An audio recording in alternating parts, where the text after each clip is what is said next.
हे दोस्तों, एक जवान लड़का होता है जो अपनी लाइफ में काफी परेशान रहता है। उसके पास ना ज्यादा पैसे होते हैं, ना कोई प्यार करने वाला होता है, ना समाज में इतनी इज्जत होती है। इसलिए वो परेशानी में रहता है। ना उसके बाजू वाले से उसे पता चलता है कि उसके पास के ही गांव में पहाड़ के पीछे गौतम बुद्ध जी आए हुए हैं। अगर वो उनके पास जाके अपने प्रॉब्लम्स बताएगा तो उसे सोल्यूशन मिल जाएगा पक्का। तो इसीलिए फिर वो निकल पड़ता है।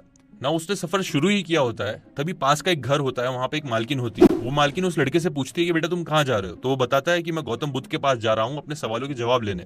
तो इसके ऊपर वो बोलती है कि तुम जा रहे हो तो मेरा भी क्वेश्चन जरूर पूछ लेना। दरअसल मेरी एक बहुत ही खूबसूरत बेटी है जो अभी 20 साल की हो गई है, लेकिन अभी तक उसने बोलना स्टार्ट नहीं किया है। तो इसीलिए आप गौतम बुद्ध जी से जाके ये जरूर पूछना कि मेरी बेटी कब बोलना स्टार्ट करेगी। जिसके ऊपर वो लड़का बोलता है ठीक है मैं जरूर पूछूंगा। इसके बाद वो सफर पे वापस निकल जाता है। जैसे ही गांव खत्म होता है वो बड़ा सा पहाड़ उसके बीच में आता है, जहां पे वो देखता है कि वहां पे एक जादूगर बैठा हुआ है एक बड़ी सी डंडी के साथ। उसे समझ नहीं आ रहा होता है कि वो इस पहाड़ को कैसे क्रॉस करे। इसलिए उस जादूगर से बात करना स्टार्ट करता है, जिससे बातों बातों में उसे बोलता है कि मैं तुम्हें ये पहाड़ क्रॉस करे में तुम्हारी मदद करूंगा, लेकिन मेरी एक शर्त है कि तुम भी मेरा एक सवाल गौतम बुद्धा जी से जरूर पूछना। मैं पिछले 100 सालों से यही तपस्या कर रहा हूँ, बट मुझे समझ में नहीं आ रहा है कि अभी मुझे स्वर्ग मिलेगी कि नहीं। इसलिए मेरा यही सवाल है कि मैं कैसे स्वर्ग पहुंच सकता हूँ, ये जरूर पूछना।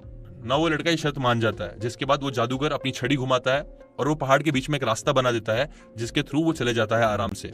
ना पहाड़ पार करने के बाद एक बहुत बड़ी नदी आती है वहां पे, जिसके बाजू में एक टर्टल पड़ा होता है जो उससे बात करता है और उससे पूछता है कि तुम कहाँ जा रहे हो। तो लड़का अगेन उसे बताता है कि मैं गौतम बुद्धा जी के पास जा रहा हूँ अपनी परेशानियों के जवाब ढूंढने। तो उसके बाद जो टर्टल होता है ना, वो भी उससे बोलता है कि ठीक है मैं तुम्हारी ये नदी पार करने में तुम्हारी हेल्प करूंगा, लेकिन मेरा भी एक सवाल है, तुम वो जाके जरूर पूछना। वो बोलता है कि मैं पिछले 500 सालों से कोशिश कर रहा हूँ अलग अलग चीजें करके, मैं एक ड्रैगन बनना चाहता हूँ, लेकिन मैं ड्रैगन नहीं बन पा रहा हूँ। तो आप गौतम बुद्ध जी से जाके जरूर पूछना कि मैं ड्रैगन कैसे बन सकता हूँ। वो बोलता है ठीक है मैं पूछ लूंगा। जिसके बाद वो टर्टल उसे नदी क्रॉस करवा देता है। अब वो फाइनली थका हारा गौतम बुद्ध जी के पास पहुंच जाता है, जहां पहुंचने के बाद उसे पता चलता है कि ठीक है वो उनसे क्वेश्चंस तो पूछ सकता है, लेकिन गौतम बुद्ध जी शर्त रखते हैं कि वो सिर्फ उनसे 3 ही क्वेश्चंस पूछ सकता है। अब ये सुनते ही वो बहुत परेशान हो जाता है कि मैं किसके क्वेश्चन पूछूं, किसका एक क्वेश्चन जाने दूं। लेकिन बहुत सोचने के बाद वो फाइनली डिसाइड करता है कि जो मेरी परेशानी है ना वो इतनी ज्यादा बड़ी नहीं है, और ये जितनी भी तीनों लोगों की प्रॉब्लम है वो मुझसे बहुत ज्यादा बड़ी है और बहुत टाइम से है।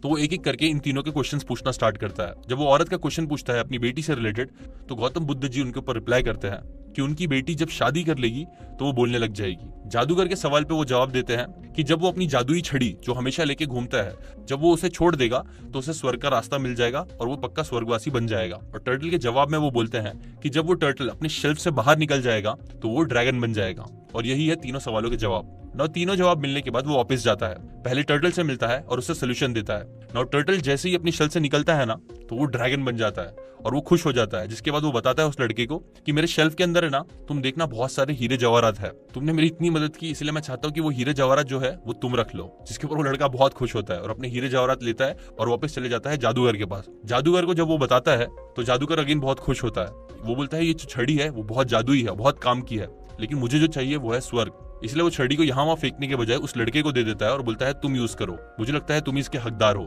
और वो छड़ी छोड़ देता है और स्वर्गवासी बन जाता है। और फिर फाइनली जब वो लड़का उस औरत के पास जाता है और बताता है उसे, तो वो औरत बहुत खुश होती है। वो बोलती है तुम बड़े नेक इंसान हो, इसलिए मैं चाहती हूँ कि तुम मेरी बेटी से शादी कर लो।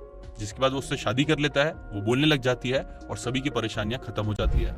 नई स्टोरी में जो लेसन है वही है पहला लाइफ चेंजिंग लेसन, जो है कि आप सेल्फिश होने के बजाय दूसरों के बारे में सोचो। जब आप दूसरों के बारे में सोचोगे तो ऊपर वाला पक्का आपकी मदद जरूर करेगा। अब देखो दोस्तों, ऐसे ही मैं आपके साथ और बहुत सारे स्टोरी शेयर करने वाला हूँ, जिनसे आपको मैं अलग अलग लेसन देने वाला हूँ। और इन लेसन की बेसिस पे मैं आपको एक बुक भी रिकमेंड करने वाला हूँ। नई जो पहला लेसन है ना, उसे अगर आपको रियल लाइफ में अप्लाई करना है तो एक बहुत प्यारी बुक है जिसका नाम है द गो गिवर। ये बुक आपको जरूर पढ़नी चाहिए। ये आपको द गो गिवर एटीट्यूड देने में हेल्प करेगा, जिससे आप दूसरों का भला करते करते खुद का भी बहुत भला कर लोगे। अब ऐसे ही मैं आपके साथ और भी बहुत सारी स्टोरी शेयर करने वाला हूँ और ऐसे बुक्स भी रिकमेंड करने वाला हूँ जो आपको वो लेसन को अप्लाई करने में रियल लाइफ में हेल्प करेगा आपको। ठीक है।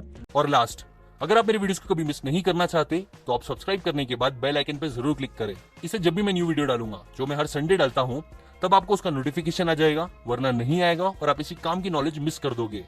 शेयर करें इस वीडियो को अपने फ्रेंड्स एंड फैमिली के साथ और इस चैनल को सपोर्ट करें ताकि हम सबका फायदा हो। And finally, thanks for watching.